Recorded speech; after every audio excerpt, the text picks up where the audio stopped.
Bismillah ar-Rahman ar-Rahim. Assalamu alaikum students, and a very good day to all of you. So far, within the last two lectures and the one that we are going through in our today's lecture are dealing with the writing process, starting of course from the three stages, and stage one was about pre-writing, in which we have covered some of the pre-writing techniques to collect and assemble the data, to extract all the ideas from our mind and to jot it down in different forms based on those techniques that we are using. Then we proceeded onwards with stage two, which is the actual writing, in which you start jotting down the content which you have extracted from your mind on a piece of paper or on a Word doc. We discussed some of the techniques as well as the examples in our previous lecture with respect to this stage two, and now it is time that once we have this content on a piece of paper or a Word document, to make it perfect. And this perfection basically comes from our stage three, which is the finishing, also known as the post-writing stage, the stage which comes after the writing is complete. Though when it comes to stage two, you have written the text, you have jotted down all the ideas which you had in mind. But the reason why this stage is important is to remove all the errors which may become a source of embarrassment for you or may affect your credibility or the authenticity of the content. Therefore, you have this stage at the end of the writing process. But what it basically deals with, what do we mean when we say the post-writing stage? So there are basically certain steps it is referring to that you have to perform, and within these steps you're going to see some overlapping as well. Like once we are going through this content and the lecture, you realize that don't you think these are the points which can be covered or which were covered within the previous step as well? Well, these are part of the beauty of this stage, that you have to revert back and move forth in order to get the perfect text at the end of the writing process. And in order to remove all the errors, there is once again a need of applying these techniques one by one so that the output is free of all the errors.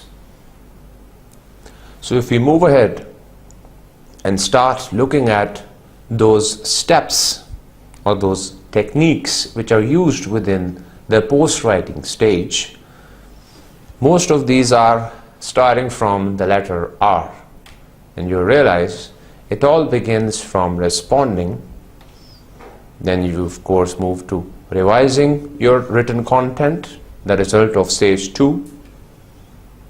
You edit the content, you proofread the content, and finally you publish it. The reason why I have said that you're going to see some R's, as we move ahead you're going to see that within these steps are the approaches as well, which are starting from the letter R. And these are basically the techniques which are used to organize things and to help you remember the stages or the techniques and the approaches as well. We're going to look into it, but starting from our first step, and that is responding. Now, don't consider it to be the first step of this post-writing state, because as I mentioned earlier, take it as a cyclical process. It may happen again. For example, you got your response, you did the changes, and once again you want to move towards the final stage in which the text is complete, doesn't require anything except for another review. And let's suppose that review is giving you a response of coming up with some more changes. So don't you think it's happening again? So although a first step, but could be coming at the end as well, and happening again and again till all the errors are removed. So we begin with this responding, the act of giving you a feedback. So this feedback can come on your own from yourself if you are doing this self-assessment by looking at the content yourself, or it can be the result of a peer evaluation. You have a colleague, you have a friend or a fellow who is assigned a similar task or working on the same topic. So you two can simply exchange your papers in which you have jotted down all the points, and you can simply ask for the feedback of one another. You providing him or her the feedback, and he or she giving you the response with respect to the writing which you have created. So this is basically responding. Now once this responding is complete, then you realize that there is a need of me revising my own content rather than giving it to another peer. I have realized that there are errors once I was done with the writing process, and this content is requiring that revision. Revision. You have to view things once again just to realize that there are things which are missing, and you have to look into the details of those points. But what basically are you reviewing, or you are trying to revise? Well, there is a manner in which we categorize it, or what you basically have to look into the content when you are revising it. So it's basically about making a big picture changes. Big picture? Well, of course, your content is related to a topic, and for that topic you're coming up with some explanation, introduction, then coming up with body, and coming up with some supporting examples, some details, and finally moving towards the conclusion. So you have a body. But within this body, there are things to look upon. For example, if the structure is okay, is there anything which is extra, which is becoming a bit more or less irrelevant, trying to distract the reader, or trying to be a bit too much for the reader to grasp and to absorb and to understand from the points that you want to explain to him or her? So you will consider it to be a bit extra. And in order to avoid any sort of distraction, you would simply tell yourself that, how about if I remove this content and then give it a reading?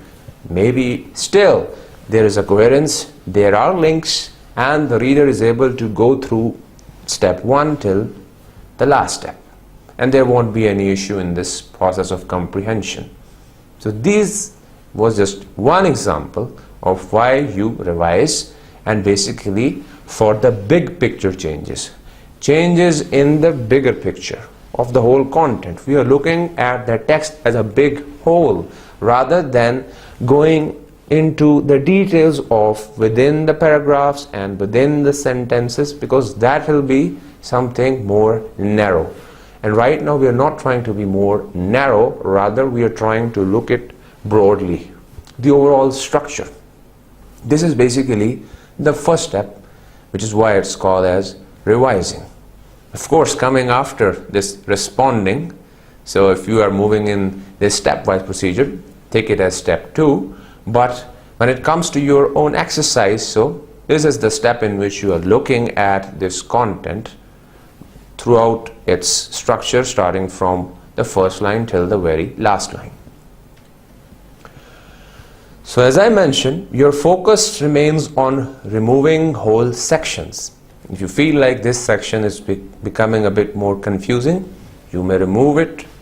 If it is a need of rewriting an entire paragraph, you're going to rewrite it.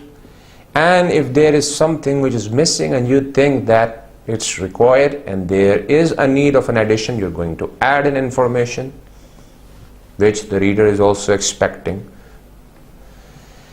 Then basically why I mentioned, now think of those R's I mentioned. The revision stage is sometimes summed up with this ARRR approach. So there is a way you can just think of any way of pronouncing it. A3R approach, AR cube approach, R approach. But the point is that it's basically to make it more easier for you to remember those approaches, those strategies and techniques through which you basically revise your content. Now looking to this ARRR approach, the first A refers to adding something. This R is basically for rearranging the basic content which you have written. The second R is for removing something, if you consider it to be something extra, irrelevant or distracting for your readers. And then comes the third R, which is for replacing. Rather than removing, if you feel like that something else would better fit over here or it can be substituted, then of course you're going to replace the existing content with another one. So this is basically the A3R approach, which is basically used for revising your content. In case of adding, before adding, these are the things which you should ask. What else a reader needs to know? If you haven't met the required word count, what areas could you expand? So, in case of less word count and there is a space for you, so what could be added? This is the question that you need to ask yourself, and that will determine what information is relevant and can be added. So, that's why, as I said, being a cyclical process and being overlapping in its nature, there's a point at which you can revert back and go to the first stage that we have talked about, the pre-writing. And if you don't want to do this pre-writing, even if you look at the already existing pre-writing which you have done by looking at the pre-writing notes, so that will also help you to extract some new ideas that you haven't talked about, although they were there within your mind, which is why you jotted them down in the form of clustering, free writing, listing, T-charts, anything. But if the ideas are there, you can just simply extract them over here and start jotting them down, moving to the second stage of writing, and then come to the third stage of revising and looking into the content. The R stage, or the strategy of rearranging. So there may be a situation in which sections can be rearranged. For example, there could be a possibility that at the first occasion you realize that this thing is more important and you are writing it first, but after giving it a break, after that peer review and your own self-review, you realized that this point turns out to be more important, which you have written in the middle or at the end, but as recommended by your friend, your peer, and your own analysis, you realize that it should really come at the top, and that will make the right order. So there is a possibility of rearranging, and this is the time in which you have to point it out for you to just simply come up with this change. Then not only the sections, but also reordering the paragraphs. Because as I mentioned within the writing stage as well, you try your best that compared to all those points which you consider to be important with respect to the topic, you still try to give them an order of importance, so that your reader may realize the writer is very much clear about the points that he or she is writing about. So you try to start or begin with the most important point, and then you move gradually and steadily forward, in which the points that you consider comparatively less important are coming afterwards. So there may be a situation in which you have missed it, or you realize that this was something less important, but after a passage of time, after that discussion, you want to change its location. You're going to rearrange or reorder this paragraphs arrangement for this better flow of argument, because this is the overall purpose of argumentation: coming up with some strong evidence and if that order of evidence is right, then you're going to have this difference and the change of perspective when it comes to the mind of your readers. So that's how you have to rearrange the section in addition to reordering your paragraphs. Another possibility could be this short story which you have written, a possibility that it is packing up too much in the middle, and then there is a possibility that you are trying to lengthen it at the end. So not at the right sequence, not having this consistency within the structure. It should be well balanced rather than being deviating for your readers as well.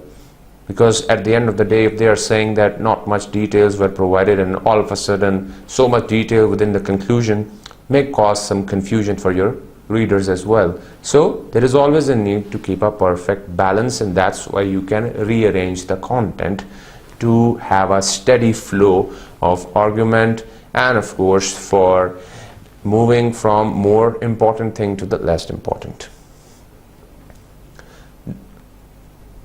The next are removing.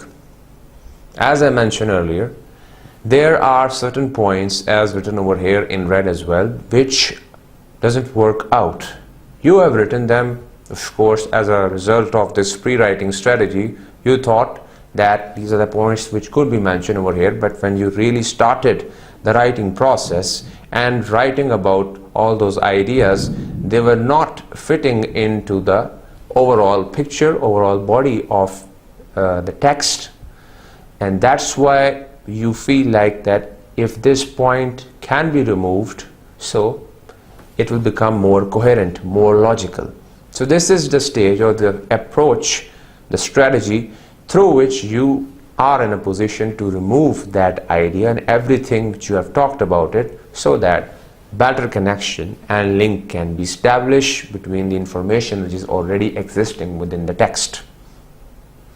Again, there is another reason, and that is of a word count. For example, you are provided officially with a word count and you are told not to overdo or overwrite compared to this word count. So again, there is a need of removing, and based on this criteria of those ideas which are not as strong as the other ideas, so there is always a space of removing this information and making it more attractive and having a good format to be more attractive for your reader. If you look at this example, so of course a funny story which is not really fitting with the rest of your article, so it's clearly indicating the fact that this thing is something which is distracting your readers, and you have to basically avoid these distractions. Therefore, it's a must to use this strategy in order to remove anything which is not fitting into the actual body of your text. So there is a space of it, and that's why we have this second R which we have used of this A3R approach. And finally, looking at this replacement, so if you can find anything which is more relevant, more logical, and which is going to create this coherence with the rest of the content, and you feel like that this replacement is very much needed over here, for example, asking yourself this question of, would more vivid details help bring your writing to life? This is the actual purpose of this third stage, that you want to make your writing lively, active, and more indulging and involving for your readers. So adding some more details, is it going to make the difference instead of the information which is already existing? So this is like a choice for you, and you have to just think of it that it's the option which has to be taken right now, just to make it more lively. So that's how you do it. And basically you have to think of adding some strong examples and quotations. That is how you basically replace the content which is already existing. And of course you have to rewrite the paragraphs as well wherever needed, so that the pre-existing paragraph can be replaced with the new paragraph which you have written, because The one reason of this could be that you write things for the first time, so it's your first experience, there is a possibility of more errors. Compared to the second time which you are writing on the same topic, but based on that experience, this time your writing would be more perfect and better. An improvement would be visible, clearly much evident when we talk about rewriting paragraphs. So that is how this rewriting also becomes important. After studying this stage of revising and looking at the approach, the A3R approach, we are now going to look into some examples to see how we can make a difference, how we can bring a change by this strategy of revision. And this comparison is going to show you the difference as well. For example, you'll be involved within this exercise as well. It's like a task for you that revise the following sentences to avoid flabby expressions, long lead-ins, and unnecessary it is kind of fillers. Lead-in means that the kind of line which is leading you towards the actual matter being discussed within a line. So you can say something very straight away, and there is a way of first of all coming up with so many words that the other person may get distracted. Then why aren't you coming to the point? As we're going to just see the basic difference between these two approaches. This email message is to inform you that there is a new health benefit plan available for the employees. This email is to inform you. Again, long lead-in towards the new health benefit available. So how about if we just revise it and change it to a new health benefit plan is available for the employees? Do you see the advantage of revising and changing these long lead-ins, which can overall have a big impact on your writing? I would like to take this opportunity to inform everyone, rather than this long lead-in, we probably will win the contract, as it is visible over here within these lines as well. So this is basically the difference. The purpose of mentioning it over here was the same, that you have to revise for coming up with such changes. Something which is extra can be removed, can be replaced, can be revised to make your writing more perfect and better. Following sentences would simply show you how you can create conciseness within a lengthy sentence, as in addition to the above, there are contracts that are attached here too. How about two contracts are also attached? You see the difference? Just look at the word count as well. That is how you create conciseness. Despite the fact that most information is posted on the company intranet, please feel free to call whenever necessary.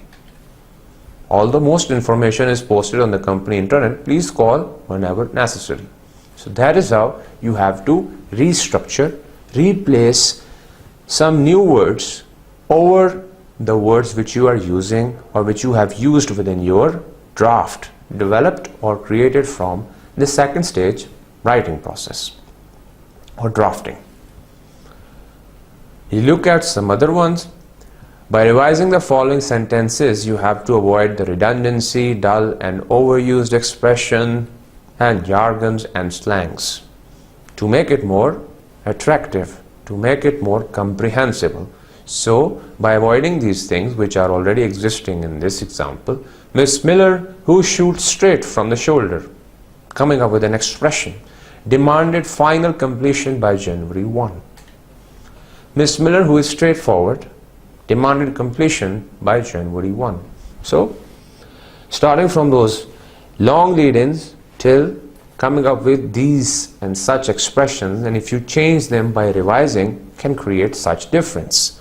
Pursuant to your request enclosed, please find a check of $150. As you requested, a check for $150 is enclosed.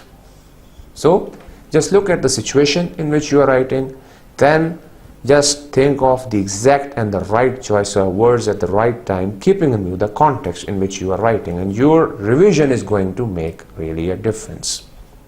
In the following sentences, you basically have to look into the use of verbs, the excessive use of verbs, and the exuberance. The manner in which you try to make your text more lively. So keep it at a normal pace. Don't try to be more energetic from your writing. Keep it at a normal pace. Just the example is going to show you how you can keep a check over the use of excessive verbs as well as this exuberance. The seller said that he definitely would contact you. So many verbs. Said, would, and contact. The seller promised to email, telephone, or fax you. Story is over. Very brief, by simply controlling the use of verbs. We must give encouragement to our team. We must give encouragement to our team. We must encourage our team.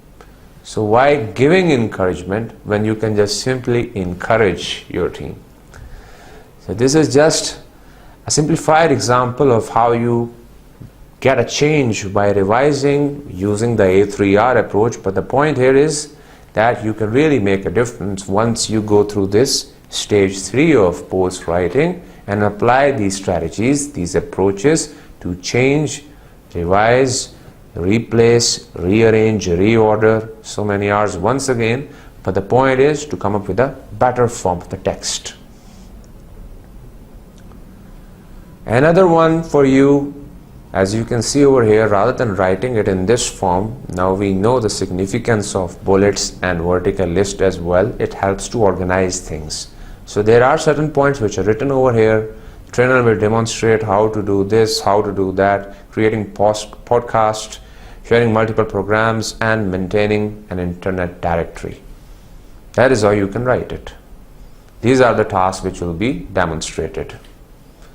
You look towards improving the readability of the following instruction, which will become, of course, part of students' employment booklet.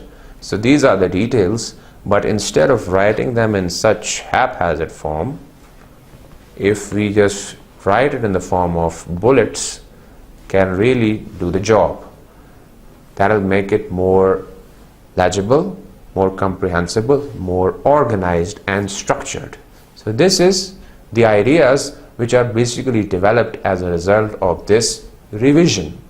And even in case of your response coming from the peer review or peer evaluation, you're going to get the same ideas from your peer as well.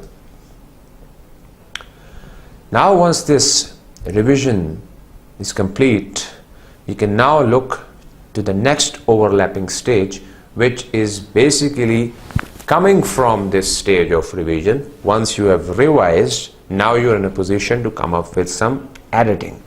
So first you revise something, you do this revision of the content which you have written, and based on this revision you can now move towards the editing process. Now just to give you and to make it more interesting, I talked about revision, that you look at the text as a whole, you look at the bigger picture.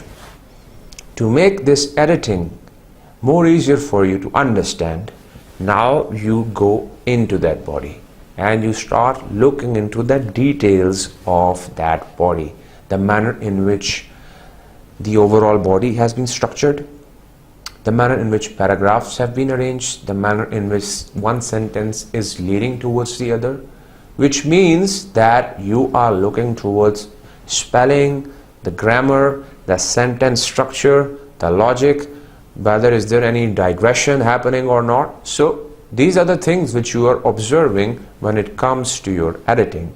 As I can say that in case of your earlier stage of revising, the focus was towards this natural flow of communication, and you are coming up with some supporting details, and even if you consider it necessary, you try to reread it as well for this process of revision. But to make it more easier, once we move from this stage of revising and looking at the body as a whole, and we enter into this editing process, you look towards some other things, talking about, is it moving logically? Is the scope clearly identified within your writing? Is there any digression happening, whether the writer is speaking of the subject or not?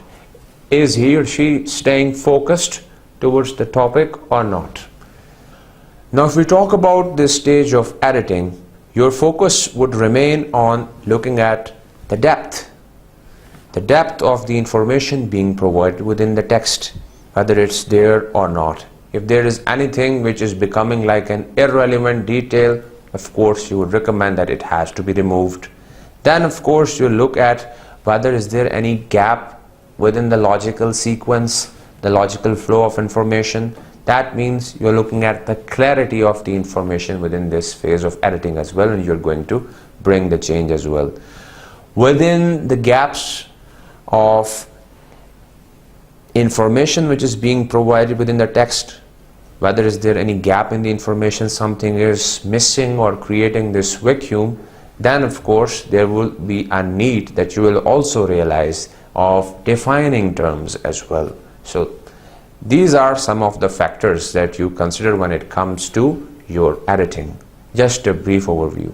But now if we look into the detail, it is distinct from revision. As you are moving from this phase of revision towards the editing, basically it is giving you this close-up view of individual sentences and words. Like I mentioned earlier as well, that in case of your previous stage of responding and revising, you're looking at the body as a whole. But once you move towards editing stage, now you have a clear close-up view of the information being provided within the text. You'll be looking at the paragraphs, their logical arrangement, the manner in which sentences are being constructed, so that nothing is missed out. There shouldn't be any gap in logic or any information being provided. Something or anything is not being missed out to create confusion for your readers. So this is basically what you do within the editing process. And basically it needs to be done once you are done with the revision on a big scale. And of course, when editing, you have to go through your piece of writing line by line. So this is basically the point to be noted here, making the difference from the revision as well. Over there you were looking at the body as a whole, sentence structure, paragraph structure, and your textual structure. But over here you will be going through line by line to identify the errors and to suggest the changes, making it as strong as possible to have an impact over your readers.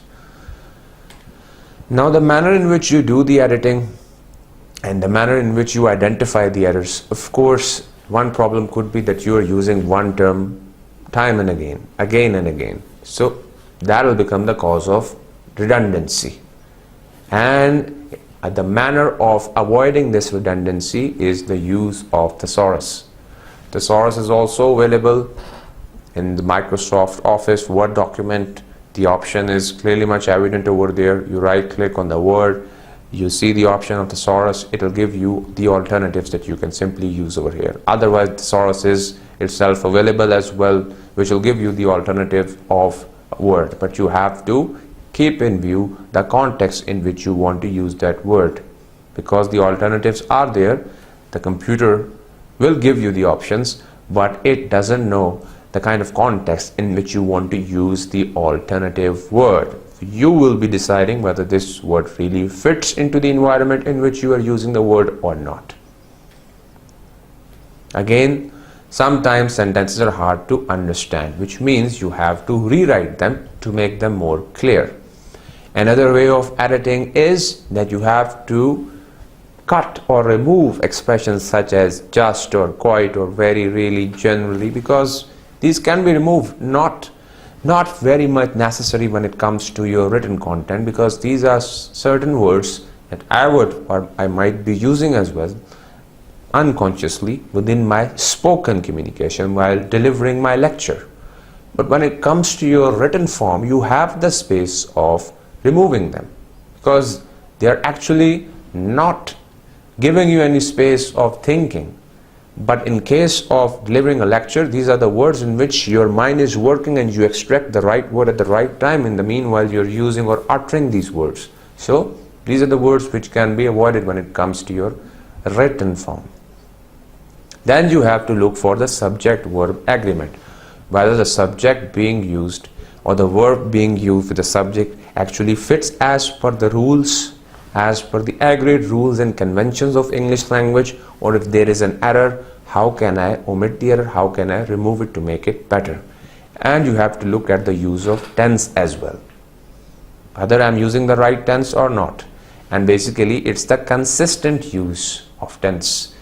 We have been learning, and it's basically a convention as well, that once you start writing and you have chosen a tense, be it past, present, but you have to stick to it. Be consistent, because I used to do this error as well, as identified by my teachers as well, that at times where I was just freely writing, because that is basically free writing, you get the perfect picture once you get a feedback. My teachers used to tell me that sometimes you shift, you hop from one tense to the other. Stay consistent, and that is something which I would recommend to you as well, that stay focused while you are doing this editing and identify whether you have shift from one tense to the other, and if that is the case, be consistent, change it to a single form of the tense. And of course you have to look towards the spelling as well. In case you have used the wrong spelling, this is the space in which you can do the changes as well. You rely on the spell checker, so that is of course a help that you are getting from the computer, from your PC, from the office software, but that is also tentative. Why? Because if I give you the example of these two words, TO2 and TOO2, there is nothing wrong with the orthography, the spelling of these words, both are okay, but basically it's the context which is determining which one of these two has to be used within a sentence construction. So the spell checker will say green signal, let it go. You will be the one to realize that this word does not fit into the context in which it is being used. Then of course you look into the punctuation marks as well, whether these are being used correctly or not, the use of commas, and you have to do this. You have to check out this daily writing tip articles on punctuations as well, just to realize how to use these punctuations as well. We'll look into it as well. Now next points to be noted here is that editing is where things like grammar, spelling and mechanisms are checked and refined. The reason why is that now the focus is no longer broad. You have started to scrutinize things, looking into them very closely. So this grammar, this spelling and mechanism means the manner in which you are moving from one information to the other. So what's your mode? Everything is being checked, and this is the place where you have the space of adding something, removing something. If you consider it, it will make it better. So this is the point to do these things, and that is why grammar, spelling and mechanism are to be checked and refined. Rereading, of course, key part of the editing, because you want to make sure everything fits into the big picture. So of course you have to do this rereading as well. Reading aloud is also another good strategy when we talk about the editing, because once you read aloud, you are not only telling this to yourself that it's your content, but you read it as though the information is being heard and coming from a source, and then this element of objectivity is developed, and that is why you look and critically analyze the information which you are hearing, which you are listening to, and that's why there is a bigger chance of you identifying the errors if they really are existing within the information. Ensure that the formatting, of course, is also correct. Formatting is once again related to the overall structure, so it has to be checked as well, whether you have used the right font size, the headings, the size, the underlining, the use of bullets, the italics, everything has been used in a refined form. If there is some sort of error, of course, once again the point in which you can remove it. And the reason why I'm calling it as the last process of writing your document is that once you have done it, then comes the stage in which you are basically identifying the errors, or basically it's the stage in which you are not doing writing at a bigger scale. Now very minor errors would be appearing within your content and the information, and as we move ahead you're going to see what are those minor errors which are even missed after these stages of post writing as well, because now from broader to narrower we are going to make it even more narrow, study and scrutiny of your content, and that is basically done by the next step of proofreading. What basically is proofreading? So of course the reading itself is telling you that it's the last step, and within this step basically you are reading for very minor errors which have been missed out, and you basically try your best to remove those errors so that it may be in the final and perfect form, and which can be published, which can be shared, and now can be read by the larger audience. So this is the last step, and then very narrow and a strategy which is used for a deeper scrutiny of your content. The final phase, and for the final check and fix all the mechanical or technical flaws which were even missed by your revision and your editing.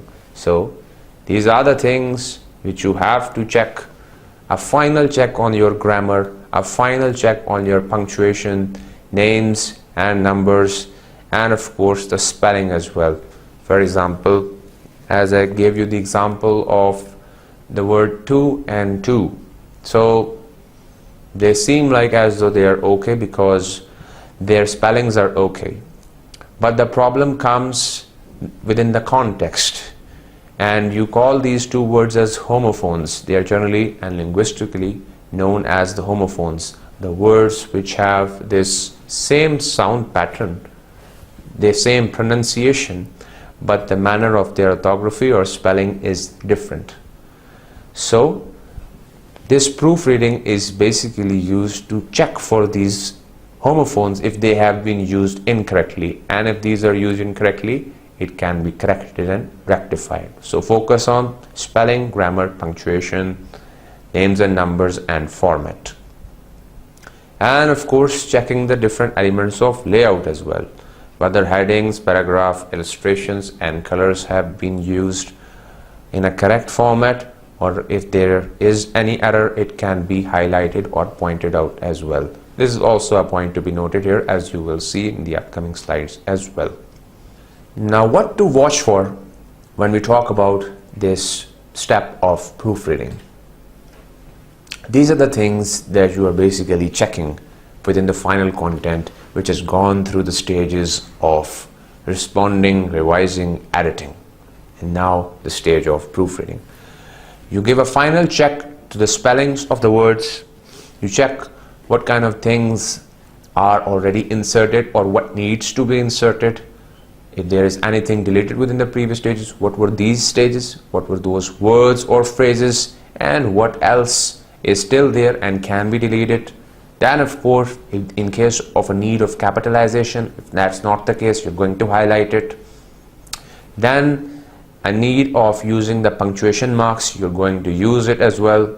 Then talking about the application of names and numbers, that is also something that you will check. If there is a need of adding numbers, or if there is a need of mentioning some names, you're going to point it out as well, and giving it an overall look and check over the format, whether the right format has been used or not. In case that is not the case, you're going to pinpoint it as well.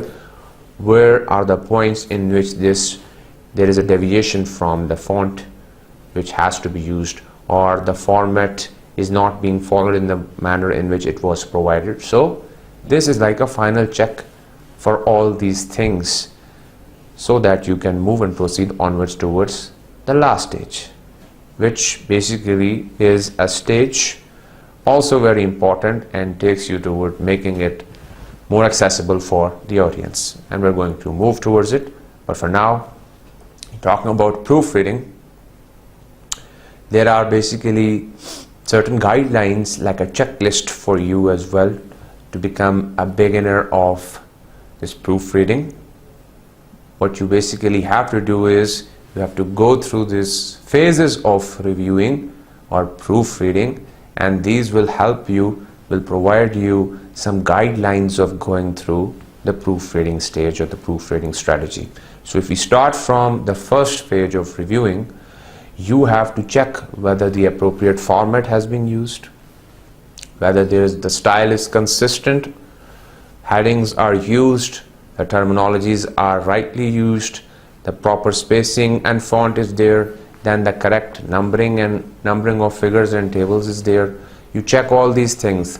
This is your first thing to focus on when it comes to your proofreading. So you check at the overall layout. Once this is complete, then comes your second phase of review or proofreading, where you start analyzing the text, looking for the grammar usage, looking for the problems which are there. Then you move towards punctuation, whether there are any punctuation errors. Then you talk about those abbreviations which are being used. So are they used appropriately, or if there is any error, you are going to point it out. Then you talk and you look and you analyze all the email references which are being used. In case I missed it out, capitalization is also very much important. You have to check for the spelling as well. Then whether the data being analyzed is accurate, or the data being provided, is it accurate or not being provided within the tables and list. And of course, in case of any cutting or pasting, so whether you have used it correctly, or in case there is any error, you're going to point it out again. So this will be like the components of your second phase, which you do once the overall layout has been checked. The final phase review asks you to check for the following components within your proofreading. You have to survey of your overall goals. For example, looking at the content, you will ask whether the audience needs and purpose has been clearly defined, and whether the text is in accordance with the overall needs and purpose of the audience. So that is basically a target. If that is the case, you're going to check it. Appearance of the document, the overall design, and then reviewing by a trusted colleague, especially for crucial documents. So that is also something that you have to check. It basically once again refers back to that peer evaluation which you do at the very beginning related to responding. So a bit touch of this layout over here.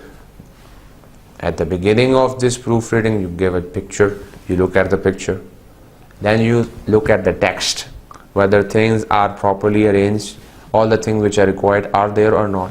And once you are about to give a green signal, the last look at the layout. So that's how it's there within the first phase and the final phase, and in addition to all those other steps which are to be checked by you once you have finalized and you have given them a big go.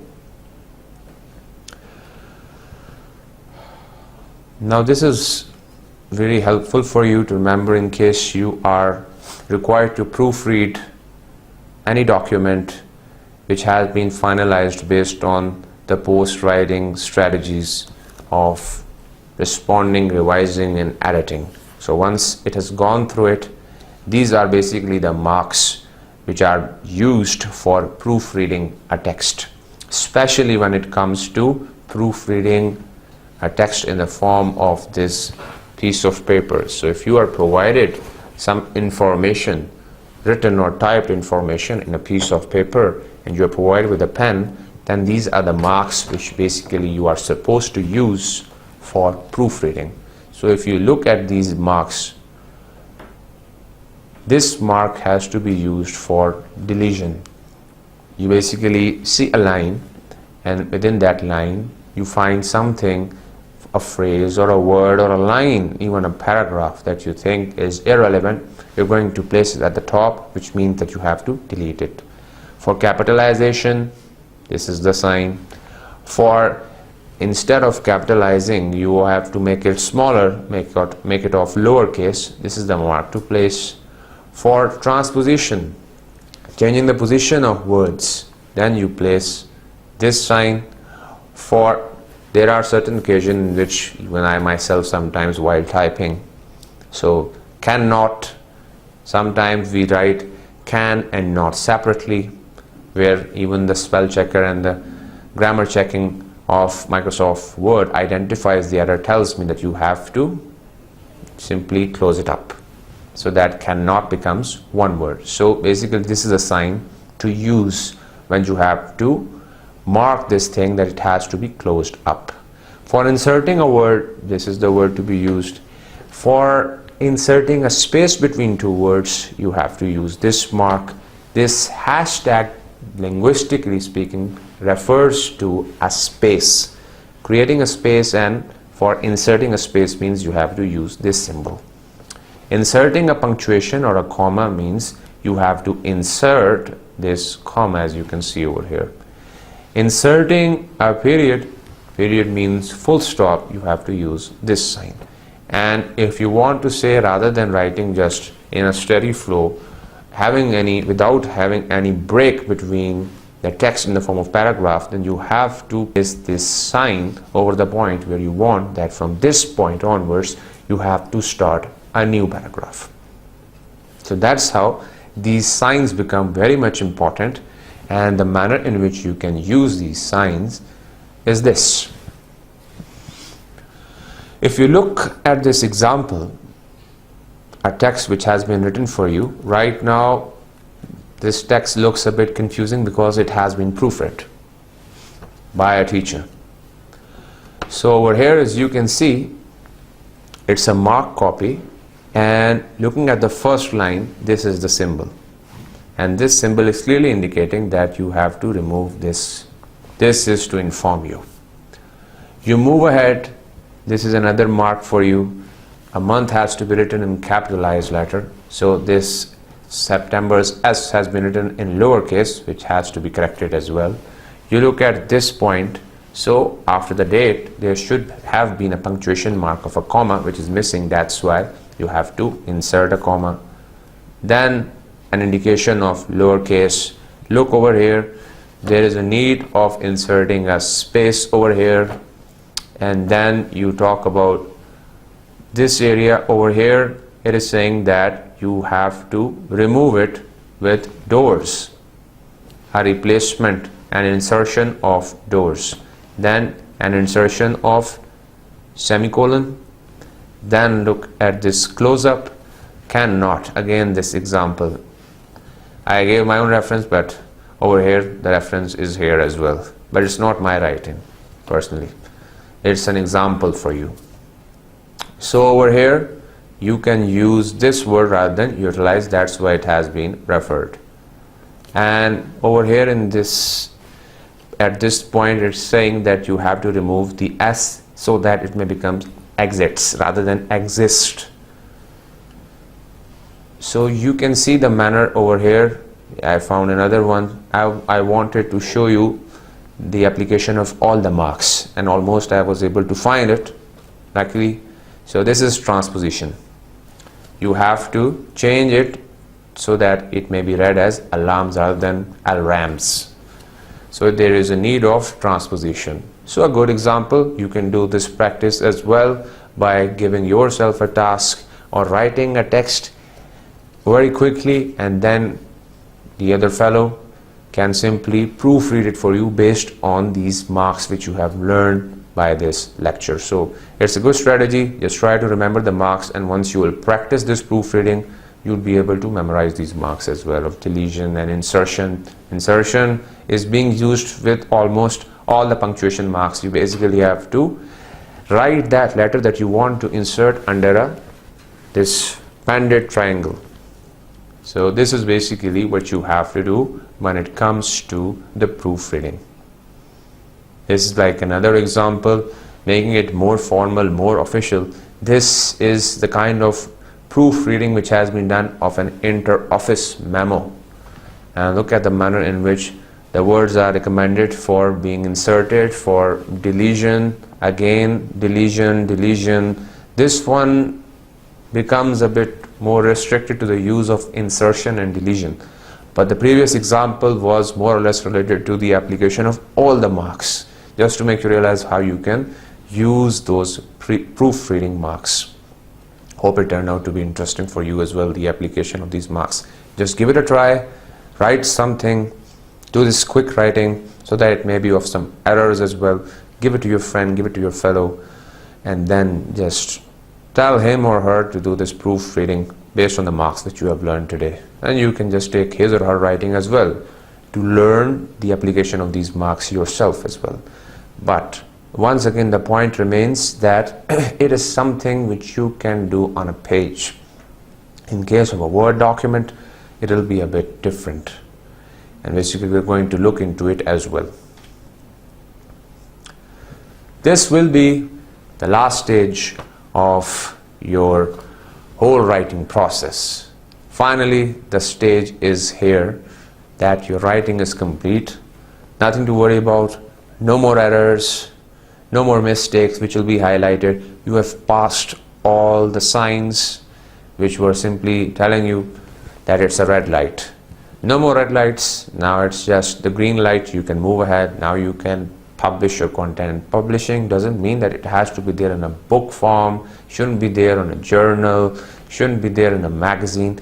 Publishing basically means that you share it, you get this opportunity of sharing your work with your target audience. And now you and me are well aware of the fact that the media has developed, the mode of communication and sharing your written form have advanced. Now there are multiple forms in which you can just, and you are always writing. We all know the fact. There are different modes in which we are just sharing our writing, be it small or long, but this is something which we are doing, so we publish it. But the manner of doing it and doing it in an official manner and the long writing requires such steps, and it will always help you to make your writing perfect.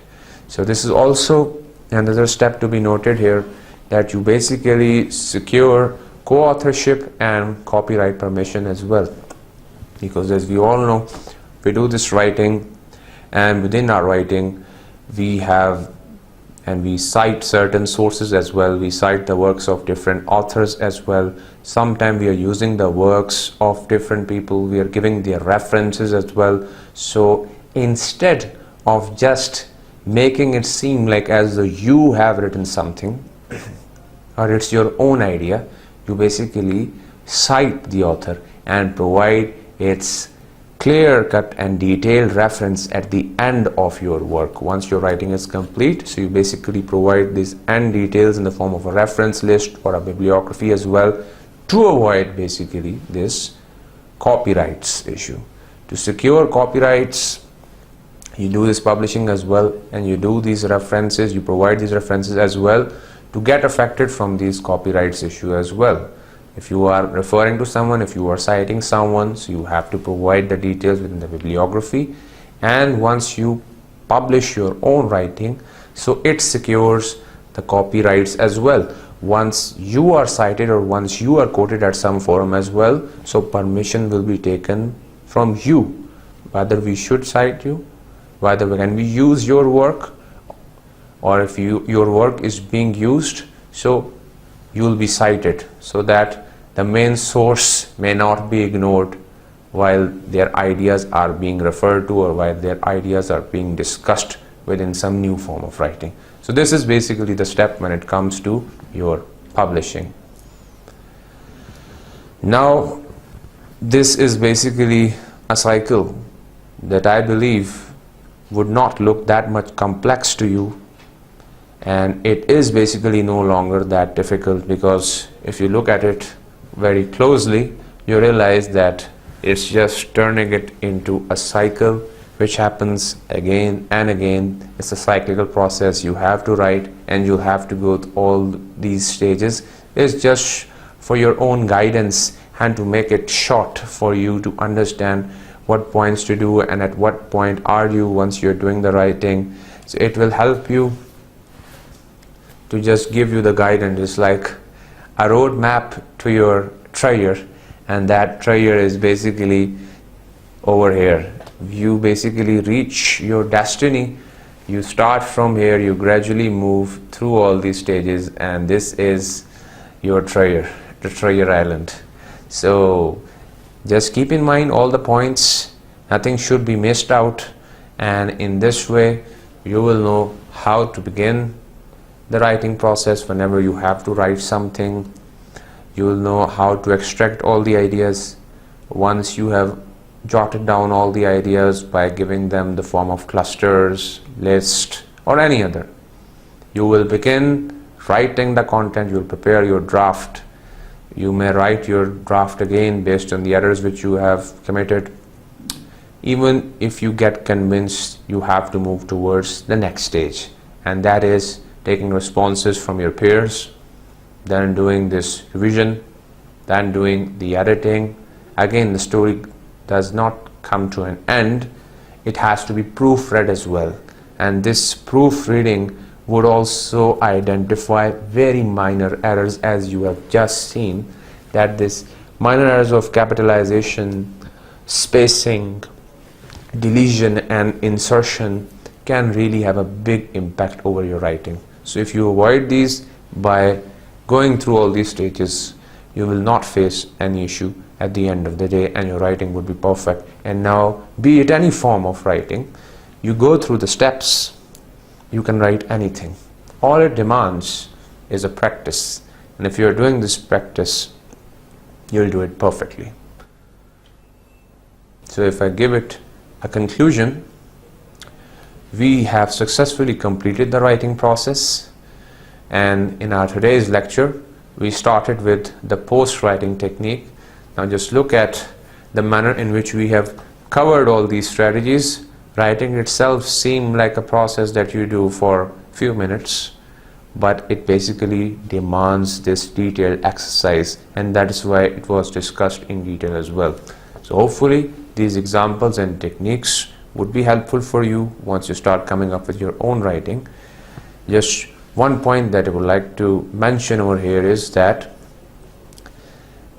these examples and these techniques were explained to you with reference to the writing, and that is why I told you the marks as well.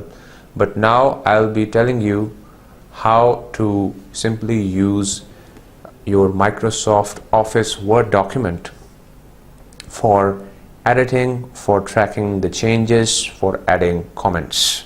So let's move to this section as well. I welcome you once again, dear students. And now over here we have this Microsoft Office Word document open here in front of us, and I'm going to teach you how you can do this editing and proofreading when it comes to a content provided to you within Microsoft Word document. Right now it's a blank document, but let's say if I write something as we are studying report writing skills and so on and so forth. There would be information provided to you in multiple lines, but let's say you provide this document in which this line and further lines have been written, and or it has been provided to you by some other person who wants you to check it. So there are two things which you can do. If you want him or her to do the editing, you're going to go towards review. For example, over here at this point you want to add some sort of comment. So right after this I'll just say review, and I'll pick this option of new comment. As I'm using the Microsoft Office of this person, that's why this name has appeared. Otherwise your own name would appear over here as well, and you can add simply any kind of comment over here. As I will say, you need to add the course code in addition to the name.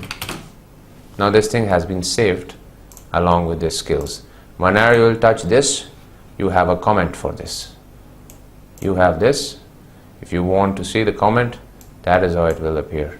This is the comment, and you can see over here it is referring to that with respect to this word. This is the comment that need to add the course code in addition to the name as well. That's how you can add multiple comments in your Microsoft Word document, and once you save it, this document, whenever it will be opened by the person for whom you are doing this editing or proofreading, so these comments would be visible to him or her as well. Now this task has been complete. If you have to do some changes as well, and now you want those changes to be visible to the person for whom you are doing the editing and proofreading, so there is another step which you have to do, and that is basically you have this option. Generally the Microsoft Office document opens, and that is the visibility, that is the interface, these are the icons which are visible. You will go to review.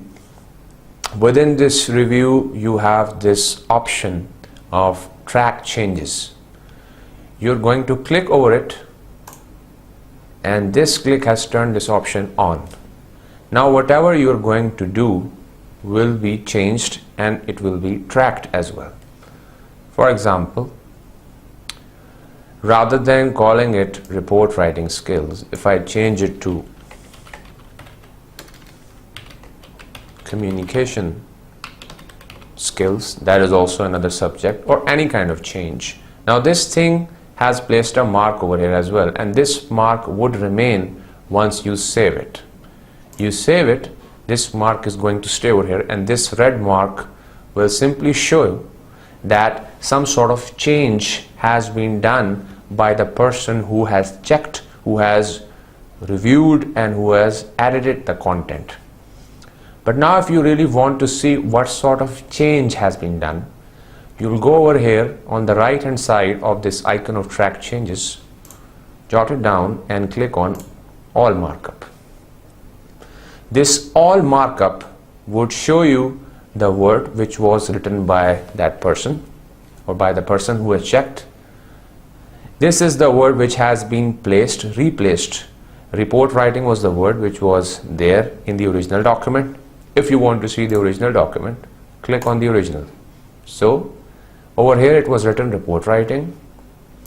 Then you say show me all the markup changes which were done. So report writing was changed with the communication skills. And now based on this checking, you want to simply accept the change, so you will click on accept, and this accept is going to replace your previous word with the new one. So as you can see, that word has automatically been replaced with the new one which you have used. So communication skills is over. And you talk about these skills, as I wrote over here, that need to add the course code in addition to the name as well. So you can simply delete the comment, and based on the instruction you can simply write HUM120 or any sort of instruction as provided to you within the document. You can do the changes as well. So this was just a brief overview of how you can track your changes, track the changes which has been done by the teacher, and it will be helpful for you once you're doing this editing, proofreading and changes within a Microsoft Word document. Hope it is helpful for you. Just give it a try. In case of any problem, you can always discuss your query with your teachers. Thank you.